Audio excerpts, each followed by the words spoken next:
तासगाव येथे विश्वकर्मा जयंतीच्या उत्साहानिमित्त सर्व समाज बांधव व विश्वकर्मी बांधवांना विश्वकर्मा जयंतीच्या हार्दिक हार्दिक शुभेच्छा।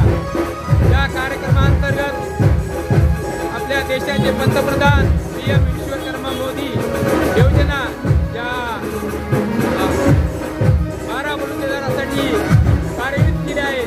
या योजनेचा सर्व समाज बांधवांनी लाभ घ्यावा ही समाज बांधवांना विनंती करतो।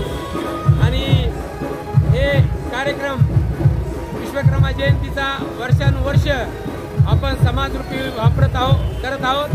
तरी सर्व विश्वकर्मा जयंती निमित्त काय काय कार्यक्रमाचं आयोजन करण्यात आलं? विश्वकर्मा जयंती निमित्त PM विश्वकर्मा योजनेचे फॉर्म भरले जातील आणि नंतर तिथं एक रक्तदान शिबिर ठेवलं आहे आणि समाजासाठी उपयोगी आणणारे सर्व कार्यक्रम आम्ही करणार आहोत। तरी सर्व समाज बांधवांना विश्वकर्मा जयंतीच्या हार्दिक हार्दिक शुभेच्छा।